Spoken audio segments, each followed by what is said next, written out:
achievement, success, and perseverance. Our next guest is the epitome of Black excellence and Black history. A frontline advocate in the fight for equality, she has dedicated a professional career to public service and has carried the baton gracefully. 1984 Olympic silver medalist, 1987 Sports Illustrated Sportsman of the Year, the Michigan State University Hall of Famer. Please allow me to introduce Dr. Judith Brown-Clark. My pleasure to be here. Thank you so much. Thank you. Such a pleasure. Yeah. And I want to start off by saying, on top of being a fan of yours, because track, like I said, that's what I went to college, track scholarship, the fact that you ran with my coach, Yes. the fact that you're an educator, because I'm an educator myself. Yes. And on top of that, your name is Judith, which is my mother's name. And I am a unapologetic mama's boy. So there are so many reasons why I'm a fan of yours right now. So Oh my, thank you so much. I appreciate the opportunity to talk with both of you and to just kind of, I always say, let's just kind of walk together. Let's have a conversation and just kind of walk through some really probably difficult conversations. Cool. So you're originally from Indiana. You moved to Lansing in your junior year of high school. Can you please introduce yourself to our audience and give us the description of how you were introduced to sports, the point of being a student athlete at Michigan State? Yeah. So, and actually I had one stop before that. So I was born in elementary school, or through elementary school in Milwaukee, Wisconsin. And so I came up during, in an urban area, and there weren't a lot of females that were participating in sports. And I had two brothers. And so it was really, really important for me, and I'm extremely competitive, to really do what they did. So I was like a little annoying sister that wanted to, be competitive and be in sports like they were. And, this is before Title IX, so there weren't women's sports necessarily. There were women that participated in sports, but not really organized women's sports. So when I first started sports, when we moved in 6th grade to Indiana, I was on the boys team. And, I ran on the boys track team, and there was a girls volleyball team, but this is before Title IX. And so it was really interesting to me, having grown up playing with the boys. There was a level of competition, and there was an expectation that you brought your best game, because nobody cared I was a girl. They played, so I had to hold my own and bring it correct. And so it was really interesting, because once Title IX started and I was playing in girls sports, there wasn't that level of competitiveness, and there wasn't that organization. It was a very different experience. And so it was interesting for me through middle school, where Title IX started, that I saw a shift in how girls are raised, how boys are raised, that level of appetite and tenacity and goal setting. It really became, I was probably a little aggressive. And I knew to break down barriers, because my parents didn't have a lot, that I had to, if I wanted to go to college, which was the expectation that I did, I had to have a talent. What's your talent? And so it became important to me to excel both academically and athletically, because one of the two was going to get me in college, because there would be 4 of us in college at the same time. And so I had to figure out what was my path, my contribution. And so I had to try to excel as much as I could in sports ed and in the classroom. Excellent. That's good stuff. Yeah. So you hit a lot of different things when you talk about Title IX and the fact that, prior to, you had to actually compete with the boys. I honestly, if you grow up competing against boys, especially in organized sports, it kind of kills all of that anxiety that you may have when you're not competing against me. Because the thing is I know that had to push you, because not only did they not take it easy on you, you wanted to make sure that you that you were able to stay up with them, and so that probably helped to create that drive that eventually got you to the Olympics and winning silver medals there and gold medals in the Pan Am Games and things of that sort. So that's definitely just an attestment. But one thing about the Title IX that I want to bring up is my grandmother actually was on the board of the YWCA that helped bring women's soccer to in Texas, and so she was a part of that helped to spur that that Title IX movement. So yeah, it's just, you know, it's crazy there, because I remember hearing the story from here, but as hearing it from your side, it's definitely something that is extremely interesting. And thank you for sharing that with our audience.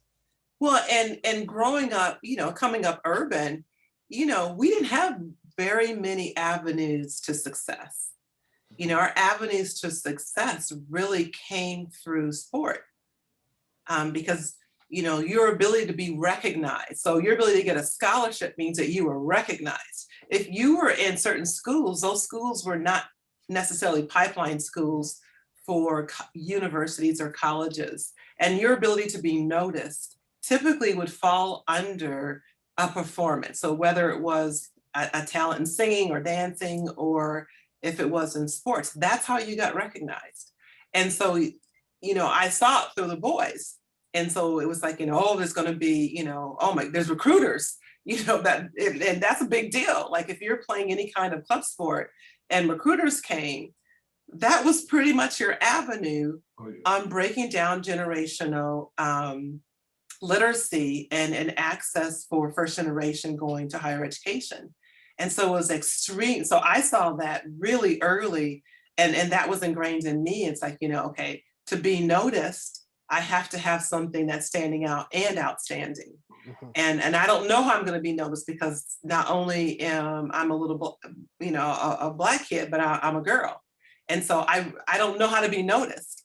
And so I really have to work hard if I want to, you know, to break down barriers. And that was instilled in me. I mean, that was instilled in me in kindergarten. I mean, I remember watching my brothers and just standing at the fence and just watching them play. I mean, they're playing street ball. So, you know, listen, get up. You didn't get up, you got hurt. They'll stand on you. They'll play right over you, not step over you. They will, you know, use you to springboard to dunk. So it was like, you know, you learned grit, and you learned tenacity, and you learned a whole bunch of survival. You know, at the same time I'm standing there, I'm watching drug deals, and I'm seeing recruitment and whatever. And, you know, I'm young enough not to be to be a target, but there were certain times that, you know, my mom said, you know, I needed to come home because, you know, I was a young girl standing at the fence line looking, and, you know, and you don't know who's looking at me. That's right. That's right. Then it was noisy. Yeah.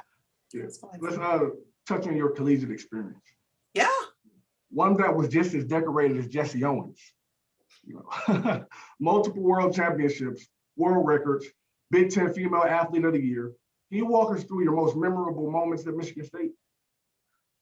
I think the most memorable moments is really around, you know, we had a really close team. We were really, really close to, and as men's and women's teams were together. I mean, we were all struggling to survive. And of course, there weren't very many, you know, especially during that time, most of the diversity of a university was coming through sport. And so we tend to be very close, whether it was, you know, football, basketball, track and field, sometime baseball. You know, we were really close because we were, a lot of times, we're some of the few students of color on campus. And I think that ability to really uplift each other, and because we didn't want to see anybody, you know, fail out. We didn't want to see anybody get hurt and not be able to compete, because that jeopardized your scholarship. We wanted to see everyone win.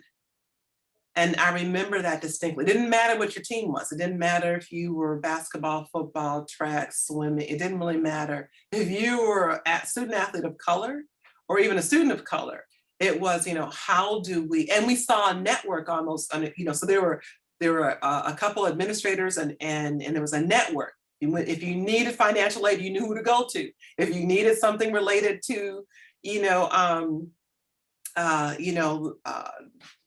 something around an academic advisor, you know who to go to, because there was a network on that campus. And so really creating that network is how so many students of color graduated, because they wouldn't have graduated without that help. and somebody helping you through financial aid or helping you through admissions or helping you through. So that's me paying it forward is what I do at the university, is to create that network to make sure that those students that are coming through now have those safety nets to ensure that they have success. And you actually brought out quite a few nuggets from the moment you started talking. Oh, yeah. One, earlier you talked about having grit and Mhm. the tenacity, and those are actual characteristics that you need to have to be successful in life. Yeah. And then you went in to started talking about supporting one another and having a network. Those are also things that you need to be successful in life. So would you say that your collegiate and sports endeavors help you to be successful in life by implementing those same values? Mhm. Everything I do, everything I've achieved is a building block, and it's coming from a strategy, a skill, a or everything is from sport. Everything I do is sport. I take it within a sporting construct. It doesn't matter. It doesn't matter if I'm working with astrophysicists or I'm working. It doesn't matter. It's team. And whether I take the construct of the dynamics of team or the dynamics of individual sport, I am always, there's so many things that I've learned, to navigate. One of the things you learn, particularly like in track and field, is like literally, you and I may run the 400 together. I'm competing against you, you're competing against me. And then in about an hour and a half, we're on the relay team and I'm handing the Running baton to together, you. absolutely. Or it may, and you may have beat me, or I may have beaten you, and you're like, but you know what, you shake it off. And so our resiliency, or you're only as good as your last win. So maybe your team just lost and really, profoundly lost. And you know what, but maybe it's round robin, and maybe it's not single elimination. So it's like, okay, so what do I need to do to keep in so I can get to this chance? I can only figure out how many losses I can have and still make the championship. And I know who, so it's all about, that whole strategic way of what is the win. And the only way you advance in, is you have to have the wins that have the ultimate victory. So the team, to win the team championship, to win the conference championship, whatever, it's like there's a combination of win-loss, there's a combination of so-and-so for rankings and ratings and who you play, where you play, and so on. That's life. That's life. Yeah. I would like to piggyback off of that. Sure. 1983, you begin your professional career in track and field. You put the world on notice at the Pan Am Games, capturing the gold there. 1984, the Olympics. Yes. Earned a silver medal by coming in second. Yeah. How did not winning the gold empower you and prepare you for life after track? So I always have parallel processes. There's never a point in my life where I'm not doing two things simultaneously. And so for me, it was like, okay, always having that realization at some point in time, it's going to end. I don't care how good you are. It doesn't really matter. You can be a GOAT. It doesn't matter. At some time, you're going to be a GOAT. So what do I need to put in place so when that time happens, I can transition seamlessly in a way in which I'm at full capacity? And so, winning, and get it, and it was hard because I was picked to win the GOAT. And I remember the very first, after the race, like they took the top three and we stood off to the side before the medals ceremony, and one of the it was a reporter that walked up to me and he says, hey, could I ask you a question? I'm like, sure. And he's like, do you feel like you let America down because you were picked to win the gold and you got the silver? And I remember thinking, oh, did I? And it bothered me for a little while because I was like, oh my gosh, I lost the gold. I didn't win the silver, I lost the gold. Mm-hmm. And then, you know what? I always remember, just unrealistic expectations of being a person of color. And it's like, listen, your expectations of me have never been fair. And I don't understand why this Yahoo would be any different. And so it's always a construct of a deficit. I didn't win the silver, I lost the gold. It's always like, like look at Tiger Woods right now. Here's a man that by the grace of God and his athleticism survived that car accident, because most wouldn't have. Mm-hmm.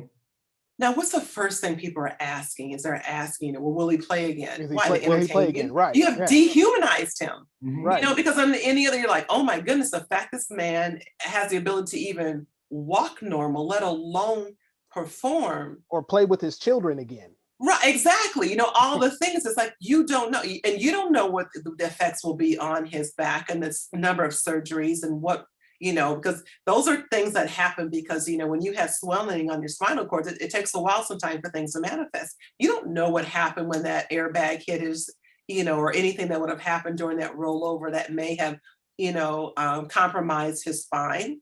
But the first thing you ask is like, well, do you think he'll play again? And when you say that, the whole construct is dehumanizing, because now you've looked at him as a performer and not as a man, a human who has a long road of recovery. And everyone's like, yeah, you're right. I wonder when he will play again. And one of the things we try to do with this, by hearing our athletes and former athletes' stories, is to add that human element to them. And because one of the things that you said when you were talking about being the favorite for the gold but getting the silver, because you won the silver as far as I'm concerned. And the thing is that what we have to realize is that the majority of our life, we're going to have is going to be spent doing bouncing back. Right.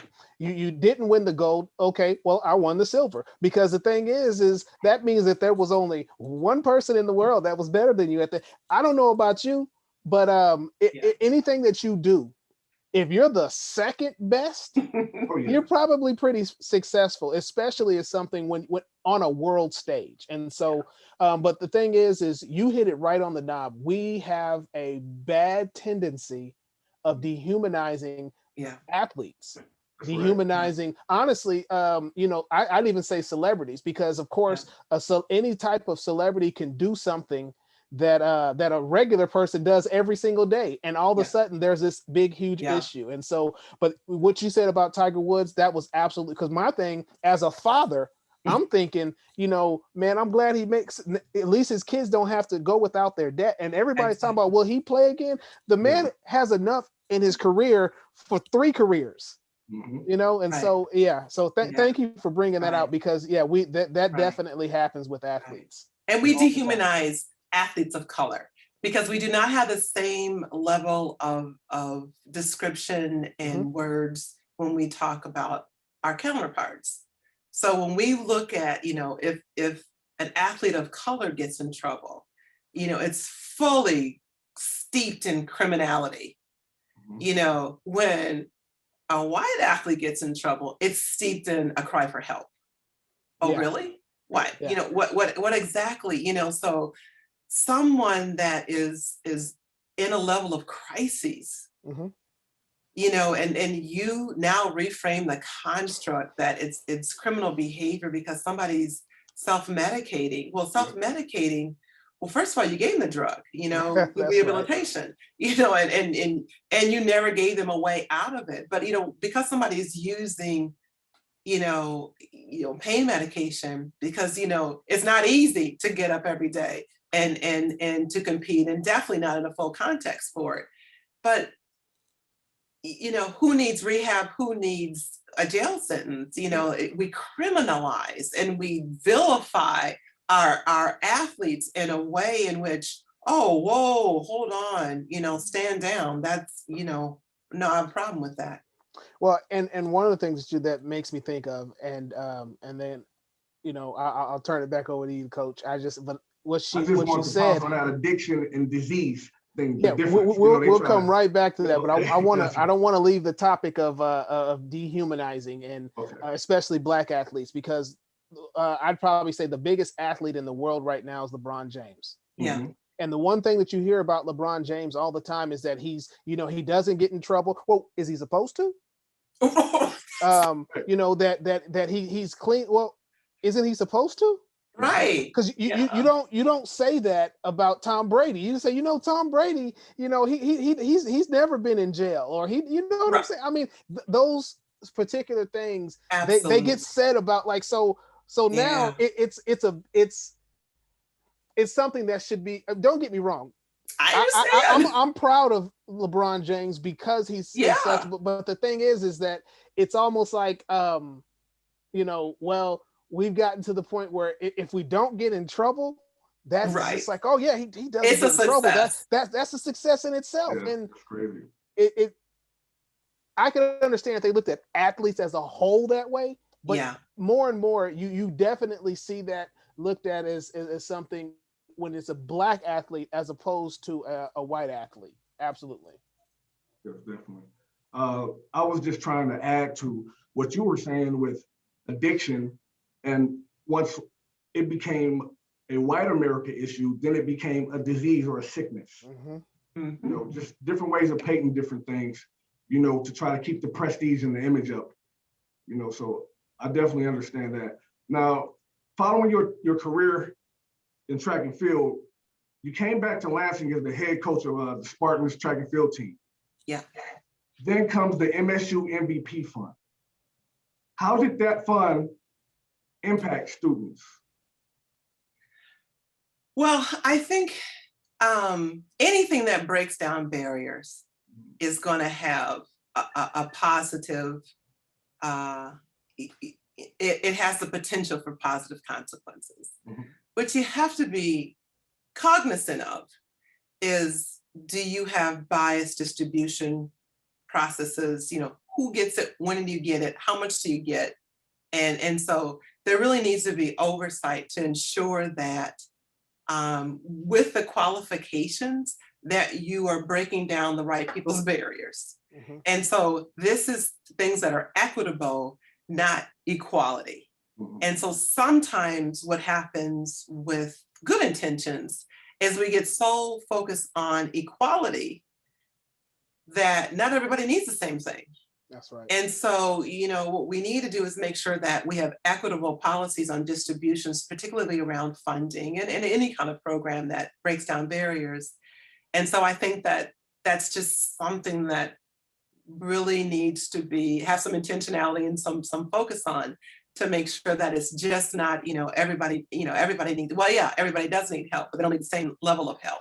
Make sure that those type of funds and supports are equitable with what meet what people's needs are. Fast forward to the diversity director of Beacon and your involvement in the Lansing City Council. Yes. For years, you've been advocating for equality. How did you use these platforms to challenge the systemic oppression? Yeah, and I thank you for that question. So for me, it's like I had been on international boards, I'd been on national boards, I had been on state boards. And then I, kind of had that aha moment. It's like, I'm doing stuff for everyone but my home. And it's like, that's not admirable. Yeah, I mean, you may feel good about me, but you know what? It's you can't help everybody but not your own home. And so I was thinking, literally, higher education needs to be a good neighbor. And they're usually known as the economic employer, the economic driver of a region because they employ or whatever. I said, but you know what? There's nothing a municipality, a city, a village, there's nothing that they're grappling with that you don't have 10, 20, 30 experts that could solve that problem. And so for me, it's like, okay, so I'm working for the university and now I'm going to work for city council, and let's figure out how the university becomes a better neighbor. And the only way I know is to stand in the neighborhood and figure out what the needs are. And so that kind of sweet spot for me was a great way of really looking at how do we as a university and how do we, within the community, what are the intersections so that there's integrity and blurring lines as to what we do and how we do it. Because we got people catching a plane every day, going all over the world to share their brilliance, share it at home. And so how do we start to shift that responsibility in a way in which we become good neighbors, high capacity good neighbors? And And it was important for me that, and I understand what it, to see a competent role model. And so it was also important that people, listen, I have fast switched from the neck down and the neck up, and you need to know both. Okay. And so it was like really important for me, for Black and Brown young people to see me in a way in which it's like, listen, I'm going to coach you from the neck up and the neck down. And I'm going to show you there's a lot of avenues and capacities. And I'm going to tell you about the barriers, but I'm also going to, I'm a hurdler. I'm going to show you how to hurdle those barriers. And we're going to try and figure out all the different ways that may be systemic or systematically disenfranchising you. But when when you're in the room at the table, at the head of the table, in charge of the agenda, you can do that. And so that's what I want your goal to be. It's not just in the room. I always say, you're at the table or on the table. We're going to make sure you're at the table. And we're going to make sure you're in front of the, at the head of the table, in charge of the agenda, because that's power. And so that's kind of where I went to. It's like, okay, team captain for non-athletes. So how do you get to be, and use all the things that I know that they're working within science, they're working with education, they're working with sports leadership, because I was, U.S. Olympic and Paralympic Committee, I was, U.S. Anti-Doping Association. So I've got all this leadership, and it's like, how do you walk that down to the people that you love? And that's what I did. Yeah, I think what you said in there that was really important is, we have a tendency, and especially as African Americans, right, or Black Americans, where we're trying to get out. Yeah. Right. And it's okay to get out, but come back. Come back. Use your talents. Yeah. Use the things that you've learned while you were getting out to help home. And I think too often that doesn't happen. That's the reason why you're going. You see all these people go back to the community that they grew up in, and they're like, oh yeah, I remember when. Well, how about let's create some new memories there? Yeah. How about they get to see that people that grew up here can make it to where you are. Yeah. And here's the thing, you can do that on any level. You don't have to be, you don't have to be a silver medalist in the Olympics. You don't have, you can be someone who graduated from college and is now a professional in something other than sports. Yeah, and absolutely. So the thing is bring your talent back to where you grew up. If you saw there was an issue there, how about now that you've learned to overcome that type of issue, come back and let's fix things up. And you'll be embraced because you're a hometown hero. Your likelihood of success at full capacity back home is exponential to if you try to do it somewhere and you're trying to develop those relationships. Everybody knows who you are. Everybody's connected to your younger self. And now when you come back at full capacity and your ability to really make these meaningful changes, it's real time.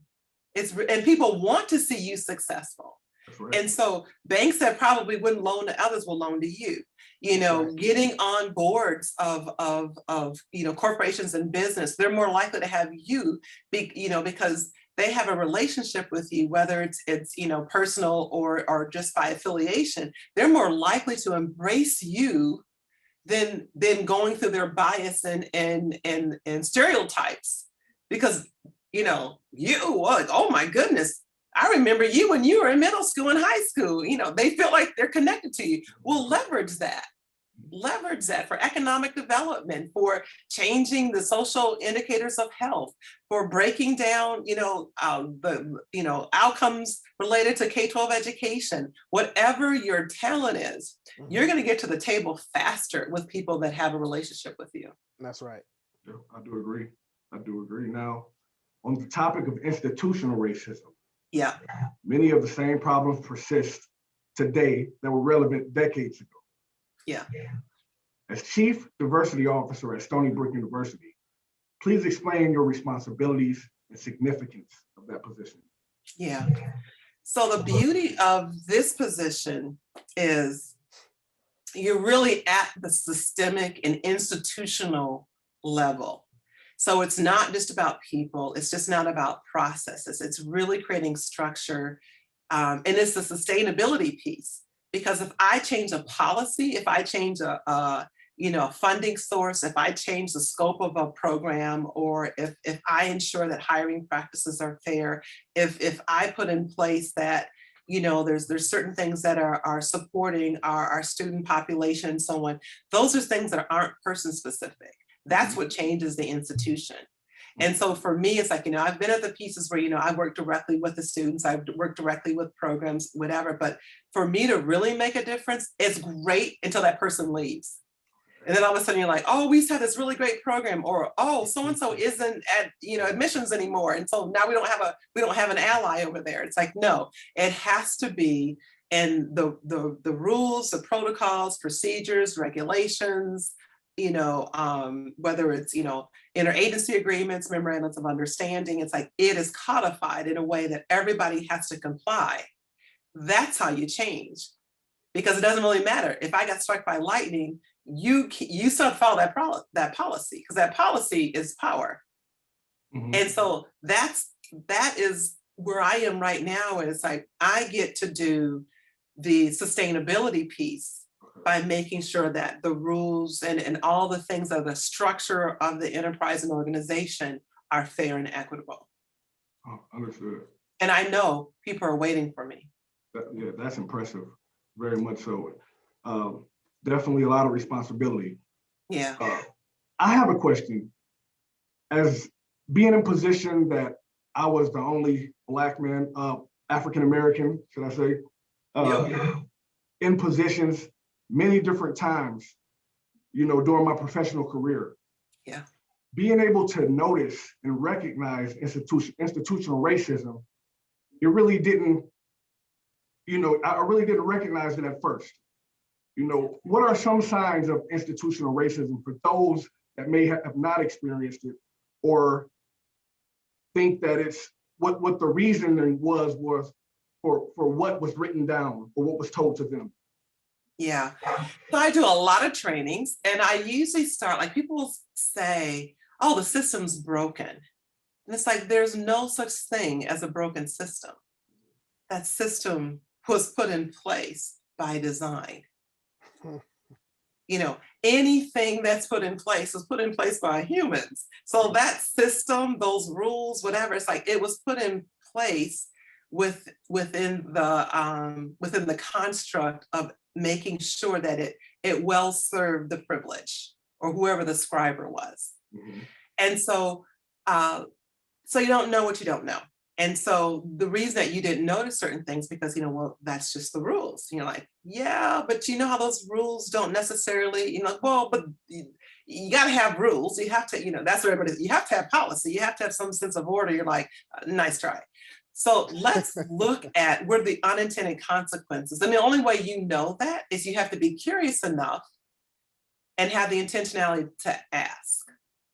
So when is the last time with your policy you did a 360 analysis and asked, what are the unintended consequences? What are the intended consequences? Where is this policy serving us well and not? And you have to be able and open and receptive enough to really ask those questions, and then know once you get that information, it's your ethical responsibility to act on it. So I think a lot of times, not everybody knows, even including, there's some policies that I've looked at, I didn't realize that they were biased, and because I wasn't close enough to the policy. Exactly. But once I look at the policy, then I understand, I'm like, oh, wow, there's a very different vantage point when you look here. Mm-hmm. So for example, look at full scholarships.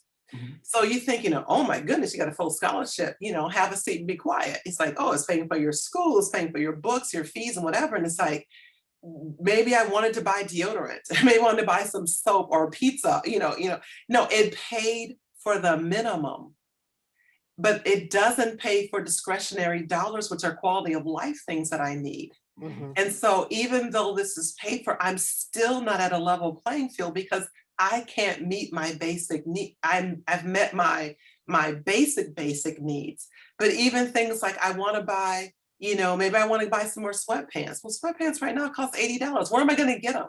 Unless I'm wearing the team uniform, which is why many times you find athletes of color always have on their team stuff because they don't have wardrobe. Gotcha. and one that fits, because usually, we damn sure don't have a normal body. So, but, to have on, and so most of the time, what you will find is you will see athletes of color always wearing Spartan spirit, that spirit. They don't necessarily have school spirit. They have high quality stuff that fits. And so they tend to, don't have to go for a wardrobe because they wear team stuff, team gear. One of the things that I was thinking about while you were talking is, as Coach Bibbs was your coach, and one of the things that I noticed when we had the pleasure of speaking with him is that he never, although he may have seen it, and there were certain times, but even just the way that he references it. Yeah. He never used it he saw that it was there, but he never used it as anything to hinder what he was doing. So I guess the question that I want to ask you out of that is, how do you recognize the systemic racism that's blaring in front of you without using it as a reason to hold you back? Great question. Well, and I have some liberties he doesn't. His cost and my cost, to point it out, are very different. I have some privilege in this, standing on his shoulders and others like him. So what I can say, where I see biased policies or racial policies or exclusionary, or even racist infrastructure, I can say that. Coach Bibbs would have had a career 1 year if he said it, because there was no critical mass. And there wasn't the opportunity and protections to actually have that administrative voice. So for Coach Bibbs, like when you talk to, I remember my grandfather, I used to hate this. My grandfather, who he was born free, but my grandfather called every white male over the age of 18 boss man. He's from Mississippi. Every white male was boss man. And I was like, Granddad, why are you calling him boss man? He's like, you just call him boss man. And so there's and that's in his DNA. He was never, ever, trust me, if he saw somebody, if he walked by, he's like, hello, boss man, you're like, but there's a cost if he didn't.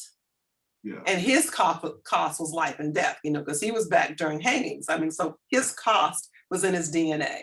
When Coach Bibbs came through, that cost of not, of being very covert in what you did in a very discretionary way, that was the only way you were going to get it done. So you had to talk different if you wanted to be there, and you wanted to be there because if you weren't there, nobody was protecting, the student athletes that you're trying to protect, or quite frankly, it was like any student of color. So if you're not there, then who? So that responsibility of being there weighs heavy on you. And so you have to kind of weigh it with what keeps you in the game. I always say, what keeps that jersey on you and what keeps you in the game? And there's just certain things you just have to do to govern yourself accordingly to keep that jersey on and stay in the game. And so there was a lot of unfairness during his career that, maybe in my early career, I had some of that, but, now where I am right now, I have so much more liberty to be more direct and to call it, name it, claim it, and fix it. He would never have that ability. First of all, there weren't any CDOs during that time. That's right. This position wouldn't have, didn't even exist. Right. I may be a faculty. I would have been either, back in his day, I would have stayed in sport, or I may be in faculty. But I never would have been a dean. I never would have been a chair, and absolutely would not have been a vice president. Never would have happened. Right. Now, you had the unique experience of being a part of history, creating history, and paving the way for history and other achievements in the future.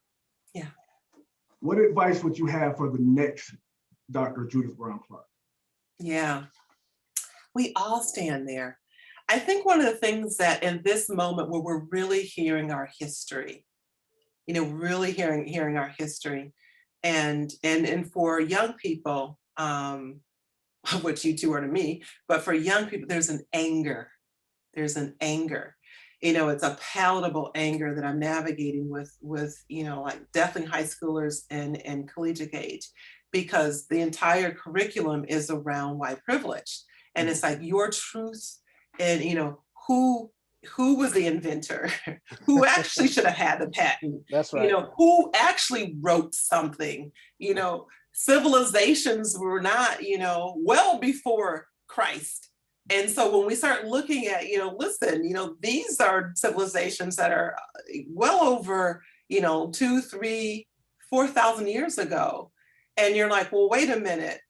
Wait, all I learned about was like, something like an Asian empire or whatever. And it always cracks me up. It's like whenever you can't explain something, it's like aliens. You're like, I don't know who put, Stonehenge in there and it must have been aliens. I'm like, are really smart Black people. So, it's, so as, in Facebook and all social media, it's like, did you know, like TIL, things I learned, all those things are coming out. And you're like, wait a minute, that was not in my curriculum. We didn't talk about it in history. We didn't talk about that within, anything around, social justice or political science or anything. You lied. You lied. That's right. And so we're all standing reactive, active, and proactive. We're all standing in history. Mm-hmm. And when we talk about, and there's some things that really throw me off, because when we think about John Lewis, now John Lewis just died, right? Yep. John Lewis was the same age as Martin Luther King. If Martin Luther King wasn't assassinated, he would still have been alive. Right.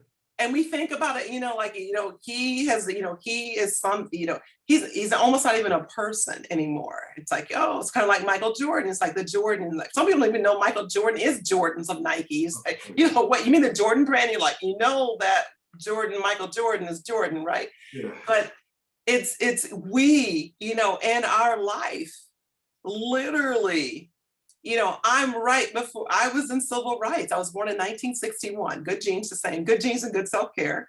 But, literally, just after Blacks could vote. Mm-hmm.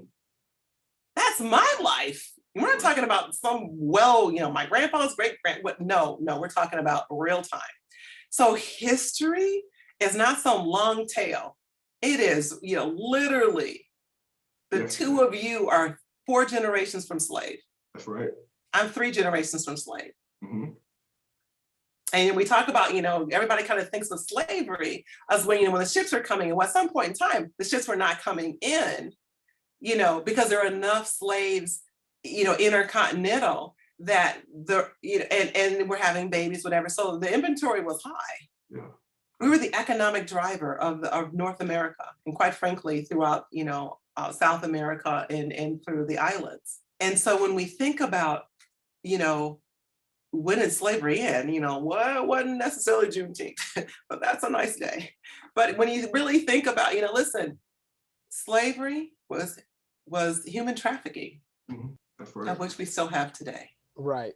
Yes, ma'am. Right. One of the things I really want to say that I appreciate having someone like yourself, because of course, as a former athlete myself, you reached never former. Never former. Oh no, I'm definitely former now. Oh. Definitely former now. I am a straight spectator in everything that I do. But no, the thing is you reach the pinnacle of track success. Like I said, for me, it was always about going to the Olympics and of course winning the gold. But truth be told, being on that stand, I mean, even just being considered an Olympian. Right. is the pinnacle of that sport. But then you didn't stop there. And that's what I really admire about you, is because, you alluded earlier that, even if you're speaking to an astrophysicist, here's the thing, you probably spoke to an astrophysicist, because it wasn't just a figure of speech for you, because of the level of success that you've achieved in education, right? It's just as high as that Olympic silver medal and those gold medals that you won at these world championships and things of that sort. And so to have someone to do either in one lifetime is an accomplishment, but to have someone who's done it on 2 avenues, in life, in a lifetime is phenomenal. And so, especially, you know, I'm so glad that we got to speak with you, especially in Women's History Month, because we're talking to living history. Like that is just amazing. Like, and so many people whose lives that you affected, you know, and made better. It's incredible. You know what? Here's my mantra. It's like, you know what? No regrets. And I always look, it's like, you know, have you made a mistake? You know what? I've done some things where I had unintended consequences and unexpected outcomes. Mm-hmm. But you know what? It's that resiliency. And I just feel like, you know, I've been so blessed. But one blessing I have is I have incredible hearing, and I hear need. Mm. And it doesn't, you know, and I just remember, like, everywhere I've been and I see a need, you know, and you always say, it's like, you know, I'm going to go get help. You know, I'm going to go get help. You know, hold on, I'm going to go get help. And for me, those words aren't shallow. And it's like, I need help. This community needs help. And it's like, I got to get you help. So me getting help is like, let me get you as many change agents as I possibly can that are coming in full capacity to make the difference in whatever your need is. It's like, you know, the thing is like the starfish, you know, it's like you see, you know, it's like all the starfish on there, like, you know, why you can't save all of them? It's like, yeah, but those starfish, you know, I made a difference in those starfish. And it's like, well, I actually generate starfish throwers. So my whole role is to create as many starfish throwers so I can get as many starfish off that beach and back in the water as possible. And I just look at it in this way in which, you know, at the end of my life, at the very, very, very last breath I take, I am fully satisfied that there is an incredible population of high capacity, compassionate, caring leaders that are making a difference and navigating this cruel, cold world in a way in which, you know what, there's equity, there's social justice, there's fairness. And so I just look at that and it's like, you know what, you know, my family lives long, so I have about 25, 30 years. I don't know, the last 10 years, you know, I may have dementia. I don't know, be in my little happy world, but you know, it's like, until I can't, I will. No. Lean at the tape. We've been blessed with the responsibility of bringing people of influence to our culture. Thank you so much for agreeing to come talk to us. And man, it was very inspirational. Oh, thank you. Goodness. And yeah, I just want to tip my hat to you with all the great work. I'll clutch my pearls, right? Definitely. You're just amazing. You're amazing. And for us to be able to interview Coach Bibbs, and then Dr. Judith Brown-Clarke, you know, to say back to back, it's an honor. It's an honor. You know, absolutely. I'll end it with, I think one of the realizations and maturity in each of our lives is like, you know, we do so well on understanding what's standing on the shoulders of giants, but no one teaches us how to posture our shoulders for people to stand on ours. And so what I hope part of what I do is try to, you know, help, you know, look at, you know, there's a certain level of competency that you have to have that sturdy foundation so people can stand on your shoulder. And so what I hope is to help people pause in their life and to be curious enough to think about, what is that posture? What does it look like? What do I need? Where am I from what that looks like? In a way in which, you know, that next generation has full capacity to stand on your shoulders and move us forward in a way in which it becomes more fair. And it becomes a tipping point in which, you know what, it doesn't really matter whether you're looking at any kind of outcome. You don't have to look at it along demographics, because you know what, it just becomes the bell curve. Any way that we can provide a platform for you to continue pushing your agenda, it will be an honor, ma'am. You're doing it. Okay, okay, cool. You're doing it. We're here for you. Any way you need us.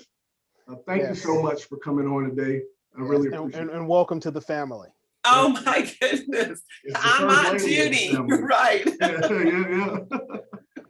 Definitely. But anything I can do in, keeping the conversation and what I think is most important, what I really appreciate about the two of you, and I have 3 sons, and our Black men, our Black and brown men, it just breaks my heart that lack of affirmation and that networking and just really being seen and heard and recognized and valued is so important to me. And it's important, I don't care what young women say, it is so important. And I think wrapping and bringing our Black and brown men back into the village, That's right. with a hero's welcome, Oh yeah. That's right. is extraordinarily important. So I really appreciate the two of you and your voice, and that, spoken word is important. And the fact that you are ensuring this platform that, spoken word is heard. I appreciate you. Well, we appreciate you. Yes, All ma'am. right. All right, good people. Yes, ma'am. Take care. Take care. Bye. Wow. I Wow. feel like watching the Obama inauguration. Man, she was amazing, bro. Like, Coach, man, this is a great interview, man. I have to say that I think about just some of the things that I heard that I just thought was just so powerful, and I'm just like, man, people are gonna be able to learn a lot from her. I was starstruck. Well, I was, like I said, I was in awe just when, like I said, we talked about her career, right? We talked about all of the athletic excellence that she personified throughout her whole entire career. Yeah, And then to take that, like, there aren't very many professional athletes that's reached her level that turned around and did the same thing on the educational side. And now she's fighting the fight for equality and making sure, like, and she said something that was really important. If you want to change the role, change the rules. Because as long as the rules that are in place, that role is only going to be that role until you leave, and then it's going to change. So you got to affect the actual rules, the policies, the laws. That's why it's so important when they say vote. If you want to have a voice, vote. Because if you don't get those laws changed, you're going to continue to go through this roller coaster every time somebody new comes in. That's right. That's right. So that's what we have to start thinking like that. We have to help our audience to start thinking like that. Is that we have to affect the policies, the regulations, and the laws of everything that we touch and everything that affects us if we really want it to change. She is the description of more than an athlete, and an example of no excuses. That's right. Wow. Yeah, man. That's cool, brother. Well, hey, here we are at the show with Monumental. Coach Penn, I had a great time. Same here, brother. Hopefully, we're able to get this to the audience so it can teach someone and embrace our culture and really inspire someone to do more. Absolutely. Absolutely. Have a good day.